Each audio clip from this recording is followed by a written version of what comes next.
Welcome to Sharing My Truth with Mel and Suzie, the uncensored version, where we bear it all. We do. 1, 2, 3, 4.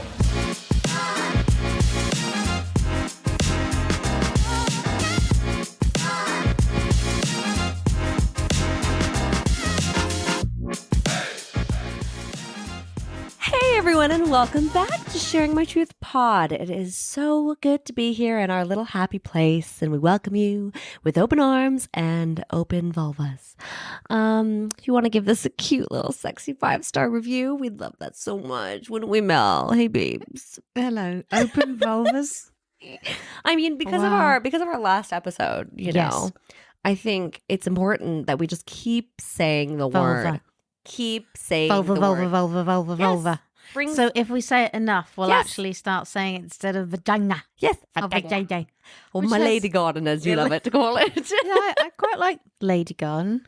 It sounds very aristocratic, doesn't it? Hey, if my panuna, panuna, my punene, if my vulva can make me that cold hard cash, as it has done in many centuries ago, right, then it can do anything. Leading to our subject. That's what I was trying to do. Yes, you're doing an excellent job. Thank you. Thank you so much for that. So, what is the subject, Suzie? Well, it's girl math. Girl math. Yes. Girl motherfucking math. Or, as we like to call it, girl maths. The British. Because we don't say math, we say maths. You say girl arithmetic. So when you're studying at school, you say, I'm studying maths. We don't say, I'm studying math. That would be weird. Why? I don't know. But I've more than one math? I've had to change. I've had to say math, otherwise nobody understands me here. Anyway, this has nothing to do with girl math. Definitely not. So what is girl math? It's a thing that's going around everywhere. It's like going around TikTok. Yeah. And Twitter, God knows, Instagram, everything. It started somewhere, somebody started something, and now people are doing all these like little skits, videos, whatever, of all these situations. Yeah. So please explain it to us. Absolutely. As the, house millennial here, Sharing My Truth. The resident millennial. I personally find girl math so funny. Mm-hmm. One, because I'm not good at math. Right. Okay, so I connect on this on a very deep level where my trauma mostly comes from math class in junior high. Right. And at the kitchen table with my father yelling at me as to why I don't know my times tables. Okay. And I think a lot of women / people can relate to this as like, yes, finally, I don't have to feel alone and bad in my math. But girl math specifically, where it's like, you return your $50 sweater that didn't fit you properly and you go buy yourself a $50 bottle of wine because it's kind of free. Which it really isn't, but okay. Yeah. But it's just these little things these nuances that bring us together in the world of finances, mathematics, economics. Wow. And I just want to point out something as well. Okay. Mm-hmm. The amount of economic power that we are seeing right now, and it's a well-known fact that, the woman in the household is the biggest purchaser in the household because they're doing mostly the grocery shopping. I'm not going to say all of it. They're doing most of the grocery shopping. They make the decisions. They make the decisions. They're doing the grocery shopping. They're doing the shopping for the kids. Generally. They're doing exactly because, they're the ones who were most likely cleaning most of it, like a lot of these things. So they're making most of the household financial decisions. They're the ones who are paying the bills. We can see that trends like, we can talk about Taylor Swift a bit, where it's like, if it has anything to do with Taylor Swift, women are tuning in and women are purchasing. If there's anything that has a trend going on, like women are saving economies. Right, wow. That's all I want to say. Okay, that's what she wants to say. Well, this is my 2 cents worth. Please. Did you like that? Yes, as very good. As our resident Gen Xer. Yes. Thank you. So I think the girl math thing, I think there's an element of it's generational. So in the sense that I watch these TikToks and these memes. And you think it's kind of a little bit, it's very silly and funny. Most of these skits, it's like a girl generally a Gen Z or a young millennial talking to her boyfriend, sort of saying in a stupid voice, kind of saying, I bought this $250 whatever, and shipping, you had to spend $250 to get shipping for free, even though the thing I bought was only $50. So I spent $250, but that makes sense, right? Sort of thing. All cash is free. And you're like, and the guy's sitting there going, no, that's moronic. And it is. And so it is stupid. And I think the one thing it is funny, but I think on the flip side, it's really kind of patronizing and stupid, because women really aren't this stupid. And this thing about cash, which I think is really funny, like this idea, and you'll have to explain this to me, that if you go and spend cash, it's free because it's cash, and therefore it's free. Yeah. It really isn't. And I think that is steeped in generation. Like my parents, who are actually the silent generation, so silent generation or boomers, they would always have cash. And I would say I always have cash on me. Most of my friends always have cash. And so we know that it's money. But I think Gen Z's, like my kids, I don't think they have that much cash on them. Like, I only had cash because I was a bartender for so many years, and I only paid in cash. And I miss those days, I will tell you. Yeah. But I took my boyfriend over brunch. Very nice. And it was lovely. And the bill came out to like $88. Which is ridiculous. As it does. We didn't even have booze. That's how ridiculous that is. It's depressing. Anyways, but I just put a fucking $100 bill down, and I was like, free. Yeah, really isn't. Really isn't. But I think so. That bit of it is, generation, what I mean? and it is funny, and I do think we shouldn't get too intense about all these TikToks and memes. It's meant to be funny. However, there is a deeper implication, isn't there, Susie? And I think the deeper implication is that women are stupid about money, which they're not. Yeah. And whether you're my generation, your generation, or older, particularly in my generation, in many cases, the woman is the one who made the decision about purchasing the house. In many households, women, whether they, I would like to reiterate, whether they work or don't work, often pay all the bills, select the holiday, find the best cost savings for vacations and stuff like that, do all that kind of arrange all the kids' activities, pay for all that stuff, make sure it doesn't cost $1 bajillion. And even in couples where that you share grocery shopping and stuff, which is very common, like maybe one week somebody does it, the next week, whatever. Obviously, you're pretty smart about trying to save money, especially in the day that we live today. Like, it's cost so much. It's just, especially in Canada, groceries are out of control. Yeah.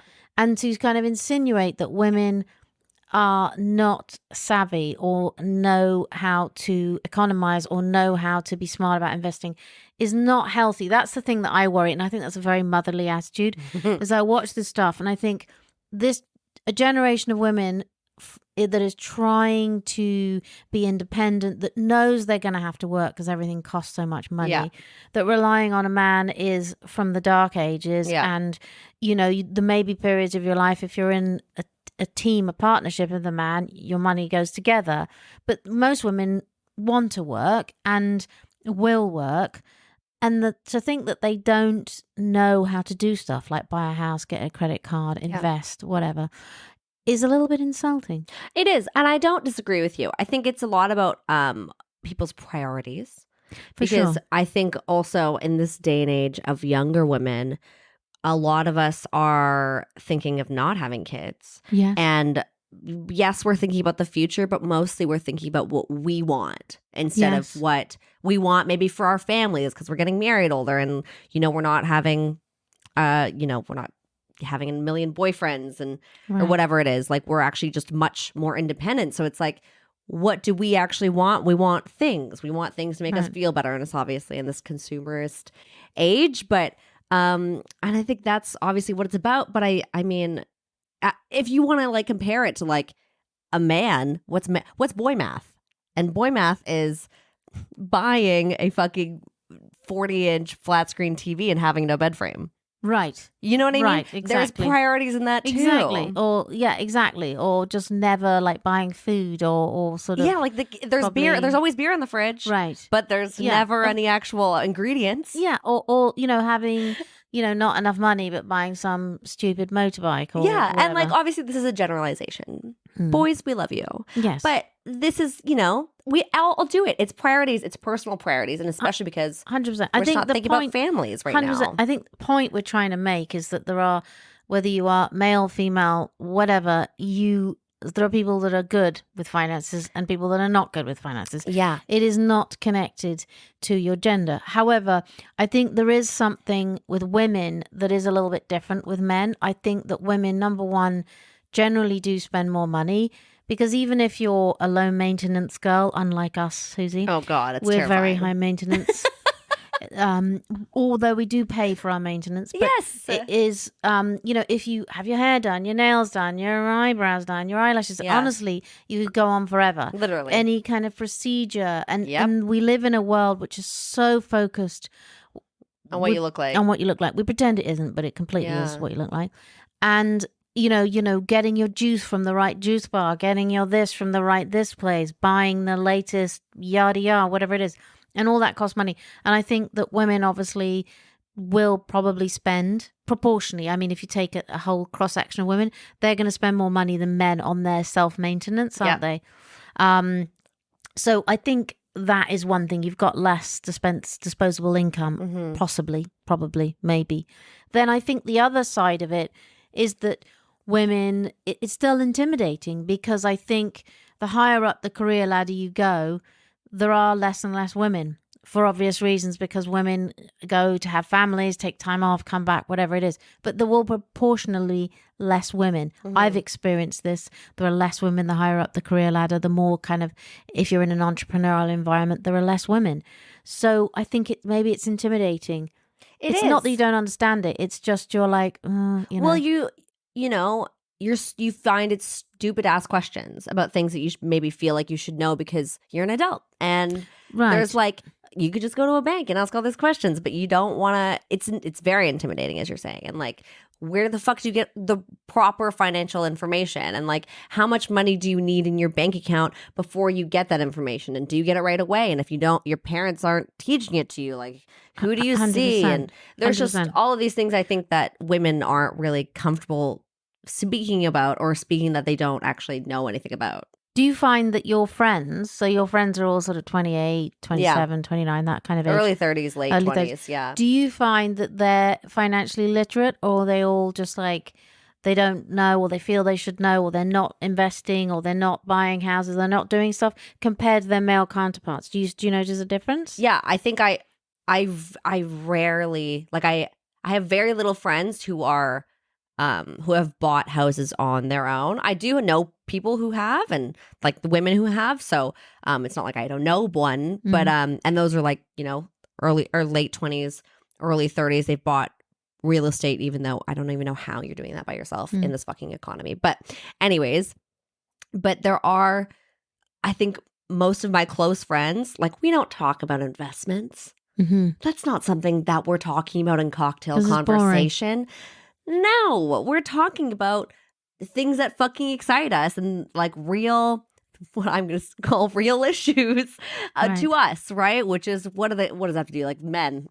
Yeah, that's what you're talking about. And men. Like, just like relationships. Yeah, like, because money is a very stressing point, I think, for women too. And I think, unless you have something serious to say about it, or maybe you found a piece of information you want to share with your friends, like, you're not really talking about it that much as men are. Yeah. I think a lot of men don't talk about it, and a lot of men mess it up just as many as women. In fact, if I think of the people I know, proportionally, the people who've messed up their finances are the men, not the women. Right. But that's a huge generalization. Is that because it's riskier? They're more risk taking? Possibly. I just think it's a fallacy to think that women aren't smart in that area. I think there is. I think this issue of it being intimidating. I think we are also living in an age, and I showed you a quote today where, let me see this quote again. I'm going to show you. Yes. Because I think it is an issue that, here we go. So it's a female has this Instagram account, and she said, "Me wants to be an independent woman with her own money and career," which is what most Gen Zs, millennials, Gen Xers, that's what we believe. I was brought up to believe if you want something, you get it. You get a job, you work for it. You marry a man afterwards, but he's not the reason for getting money, if you like. Yeah. And then she says, also me wants to be a trophy wife that does Pilates and brunches. Yes. So I think a lot of women. And I don't think that is a generational thing. A lot of women are stuck between, I want to be girl power, girl boss and all this. But then I'd also quite like a guy who's like a really good provider and who can, pay for all those things too. This whole thing about his money is my money and my money is my money. Yeah, absolutely I do. Yeah. I mean, that is, and honestly, like you guys can hear more about our take on 50-50 relationships in one of our other episodes previously, if you want to hear a whole thing about it and what we think. But yeah, I think a lot of people's relationships, they start with a new partner. I think a lot of it has to do with finances nowadays. And I don't know if I'm gonna go off with this man if he's not already financially independent. Like, women don't want to take care of men in the same way that we are okay being taken care of as a woman. If that makes sense. Men. By men. But the irony is that hasn't changed. That's always been like that. That's nothing new. Is that that's the thing, is that most women, if they're honest, they're like, that guy's like not in my economic bracket. He's not making the same money I'm making. Yeah.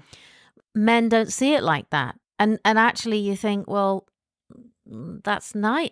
Most men don't see it like that. They're not bothered if you're making money, great. If you're not, you're not. Then a lot of men are like that. They're not bothered about it. Yeah.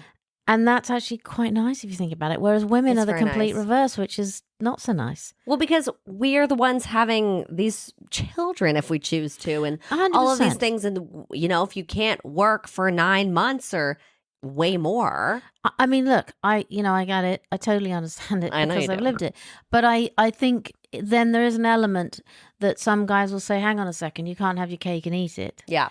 And there's an element of truth to that. So what I think is, I don't have an answer to this. I just think it's all very, very confusing. Yeah. And I think young women do, oops, I've just dropped my phone. Young women perhaps are not as good at finances than young men.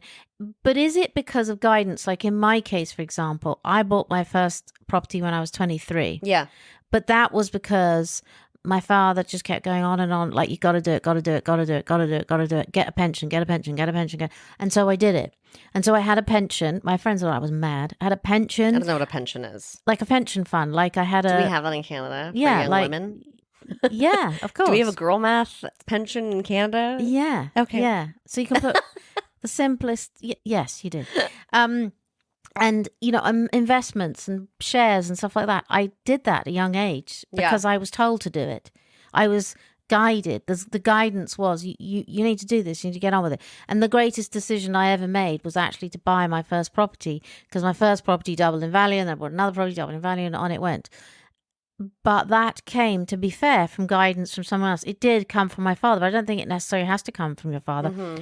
I say stuff to my girls. I don't think that's about him, obviously being a man, he's a dad. But, I think it's about having some solid foundation. Mm-hmm. And I think we live in a time where everything is so out of control expensive. Mm-hmm.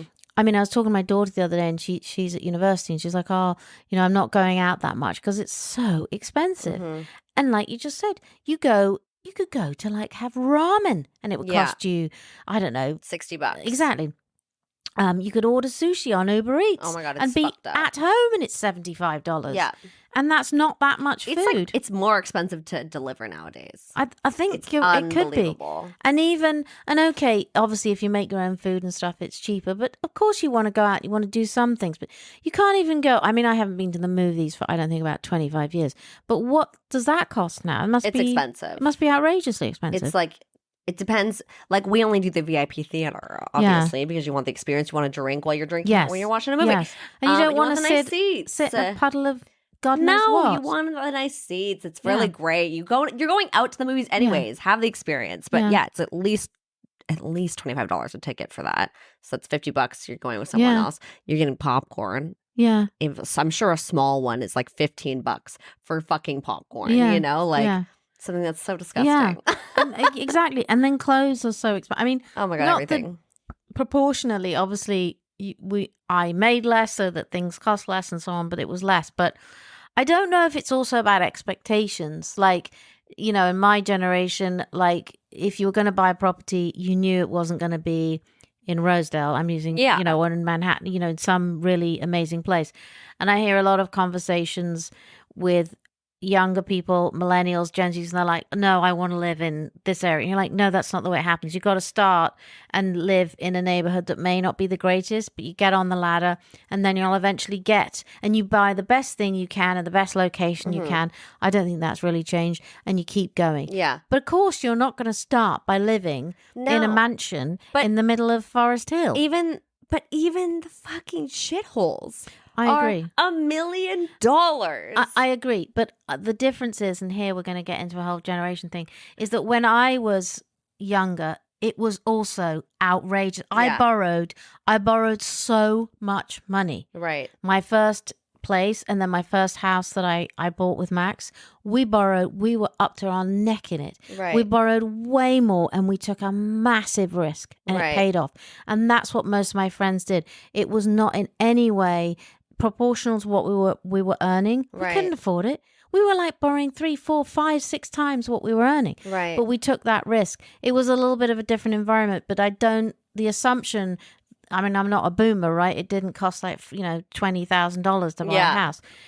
Of course, it's gone up now and it's so out of control. And I would agree. It's like your salary hasn't gone up in proportion. Like the basic thing's $1 million and the salary's not gone up 5 times. I get that. But it was already bad. Yeah. When we were buying houses and stuff like that.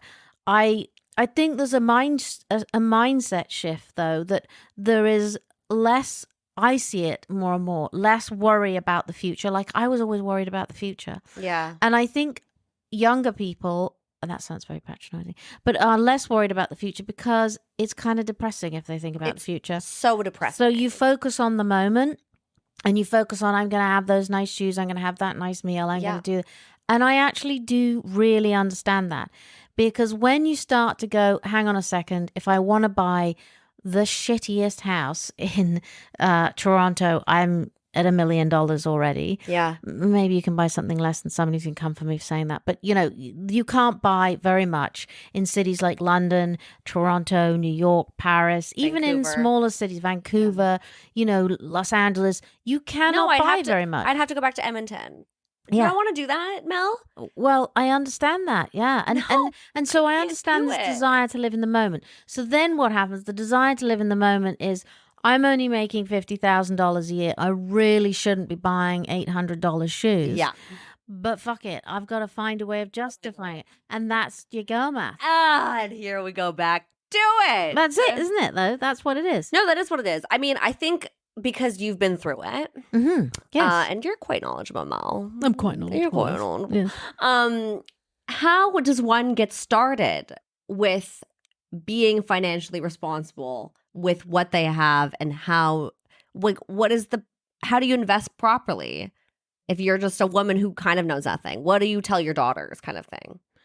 Well, that's a very good question. I mean, I'm a big believer in property. I mean, even though the market is very dubious and very expensive and like fluctuating, and there's issues with interest rates and so on, and you know, the rate of inflation and whatever, but I do believe in investing in property, and I believe in buying the best thing you can in the best location you can.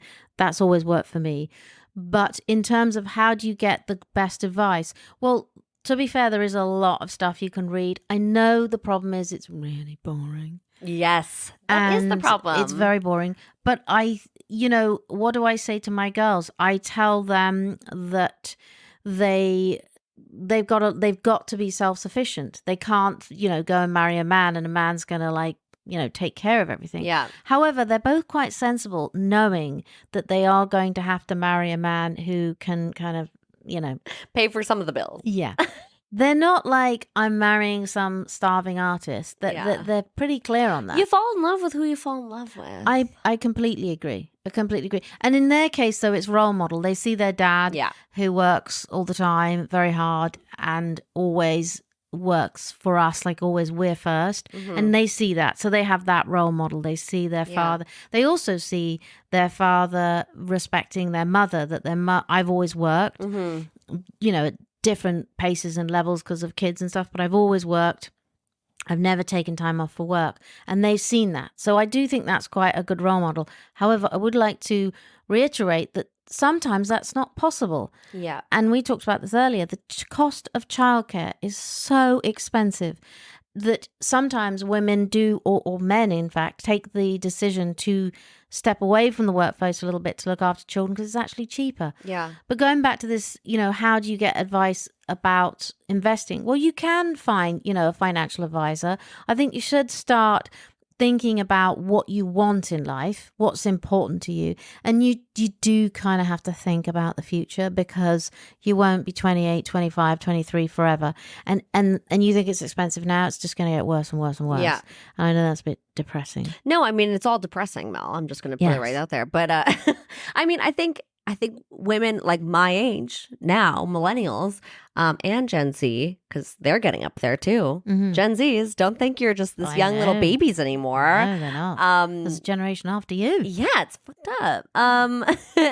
And I think we're starting to think more. Obviously, it's always been, we've had to think about it. We're in the economy, but we've started to think about it more on how do we make more money for those for longevity, like how do you invest properly, and like, how do you make money while you're sleeping, kind of thing. People have side hustles, is what you mean. People are very. We have to have. Everyone's side talking about side hustles. Yeah, I think you do. I think basically it's about balance. It's like anything. It's like whether it's what you eat, what you spend, whatever. It's all about balance. So sometimes you might have big purchases, but the reality is, if you are making, $100,000 a year, you cannot be driving a Ferrari. You cannot be wearing Prada underwear. There's a reality. And you have to think about, what do you want in life? And if your goal is to have a really gorgeous house, an amazing car, yada, yada, yada, amazing vacations, then you're going to have to make that money. And while you're making the money, you're going to have to put some money aside.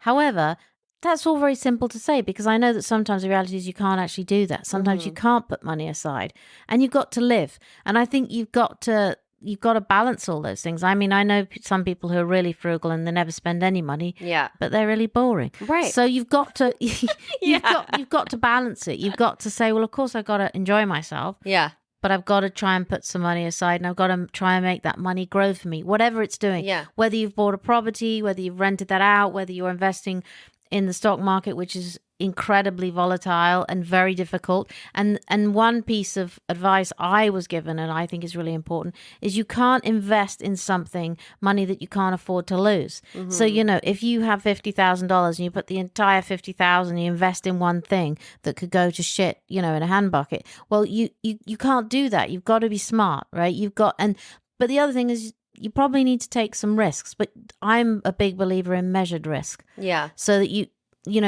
any money you invest in something, you kind of have to be able to afford to lose it. Yeah. So you've got to be very careful in that sense. But I don't think there's any hard, fast answer. And I think a lot of it is luck. Like the property market, I happen to have done well in that, but it's luck.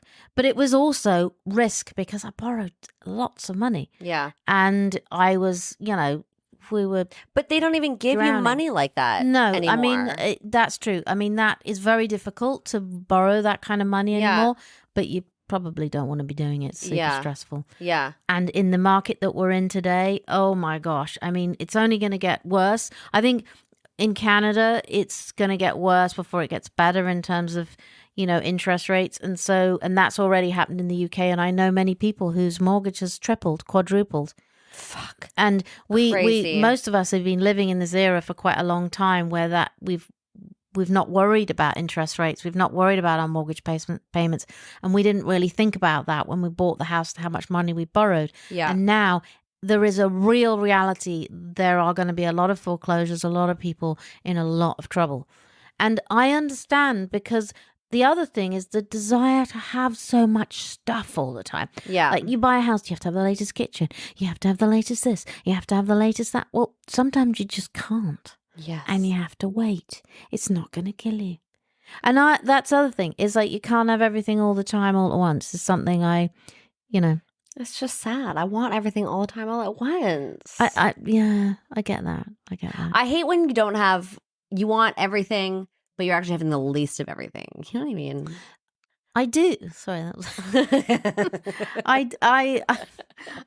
I do understand that, and I think it's really hard. I really do. And the other thing we discussed this earlier is you think like at your age, oh, it's going to get better, right? I'm going to make more money. It is, right, Mel? Please, oh my god! And I'm going to make more money, and it's all going to get easier. But then the problem is, you just have bigger things. Like you're going to have a house, and you're going to have maybe a nicer car, and you're going to have whatever it is, your expenses just get bigger. Yeah. And I heard this great thing the other day. Well, it wasn't great. It's kind of depressing, but it was this guy talking about, it was like a financy kind of podcast. Do you like that? Yeah. That sounds very 𝐿 financy podcast.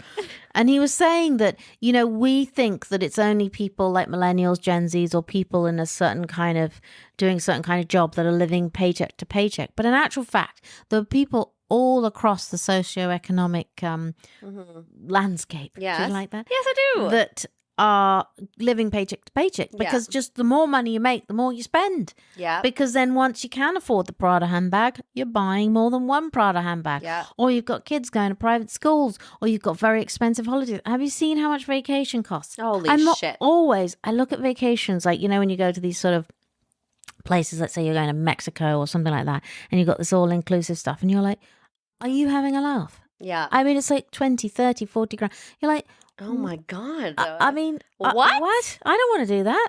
And it's just crazy. Cruises. I mean, the cost of this stuff is insane. Yeah.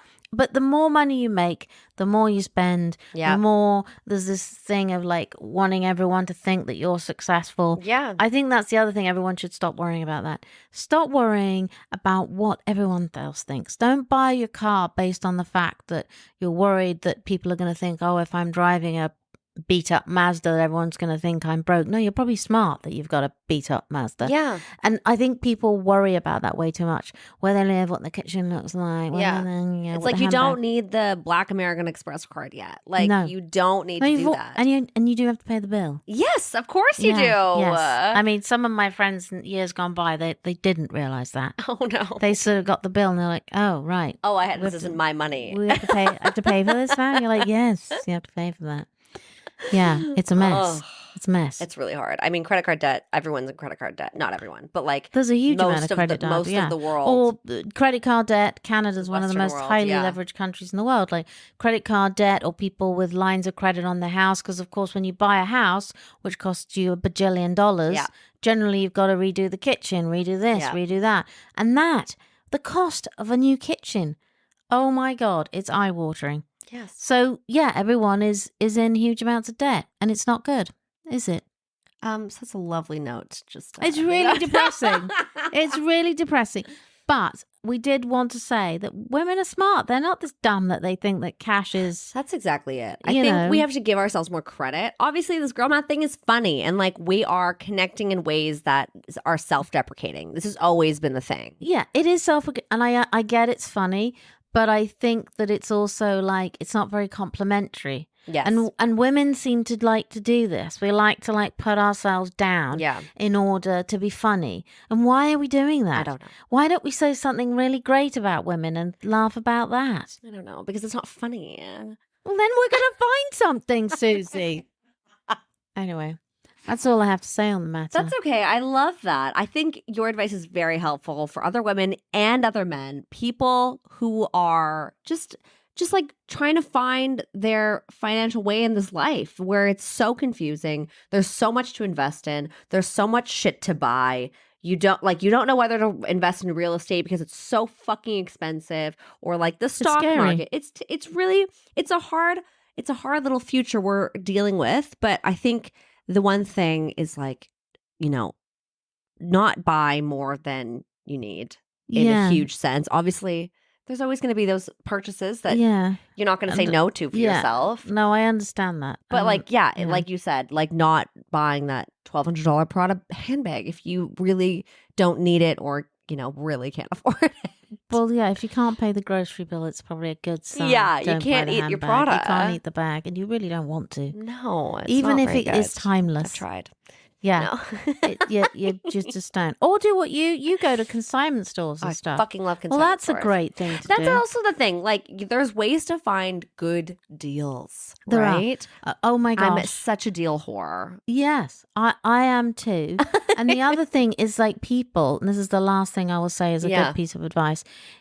Like, for example, here, like if you shop at Shoppers and you buy like, stuff like that, you can get the points. It's like, be really good at that. Yeah. Collecting the points on your credit cards, on stuff like that, because it is actually quite amazing how they give you money back. Obviously, you have to spend money to give you money. Yeah. But be smart. Like, don't go shopping when there aren't points. Yeah. You can wait. You really can wait for that lipstick until it's 20,000 times the points or whatever the hell the Shoppers thing is. Just be clever about that. Or even like credit cards, buying stuff, and then you find that you might be able to. My husband did this today. He was able to get a free flight because he on the points from one of his cards. Just be smart about stuff like that. And if you just do a little bit of research, you can actually be really smart about it. And if you find it mind-blowingly boring, then maybe ask a friend who doesn't find it mind-blowingly boring. We love a deal. And then they could make it easier for you and then do it. Shoppers sponsor us. Yes. I'm a big fan of Shoppers. I know. I'm very good at the points. I'm a ninja. I love at the points. I'm really good. And Black Friday's coming up, so you've got to get your points for that. Ladies, you heard it here first. Yeah, got my Dyson hairdryer on Fuck points. you. I did. I didn't pay for it. I felt so much better about it. Yeah. That is girl math, but that's good girl math. That's isn't good it? girl. I did. There's good girl math and there's bad girl math. Yeah, I did have to spend the money to get. But anyway, But you made the point. You had to spend that money anyways. So Exactly. it's fine. I would have spent it twice. Yes. There you go. Done. That's it. That's all we have to say, folks. If you guys have other financial questions that you want to ask Mel, because she is very knowledgeable, even though she's cute and pretty, she's still a girl, but she's good at math. Thank you. I Absolutely. Like you can always DM us. You can go to our website, sharemytruth.com. Yes. And you can leave us a voicemail. Talk about your financial situation. Do you have other good girl math advice that you want to give the other girls? Exactly. And we'll put some resources on our blog, and so that you can, connect with the right people. How's that? Woo. Okay, darling. I think that's it for us. Next time. Next time. Save your nest eggs, everyone. Toodles. Sharing My Truth Pod is so excited to partner with Vibrator.com, where the A in vibrator is the number 8. This is an extremely exclusive code where no other podcast has it. If you go to Vibrator.com right now, use the code MS15, that's MS15 at Vibrator.com. You can now get 15% off anything in store. That's any sex toys for you, your partner, your neighbor, your mom. We don't judge. We don't care. Get it now. Go to the link in our bio, put in the code, and get jiggy with it. Thanks so much for listening. Please rate and review this podcast and follow us on social at Sharing My Truth Pod, and leave us a voicemail on our website, sharingmytruth.com, to share your stories and experiences with us. We'll see you next time. Bye. Bye.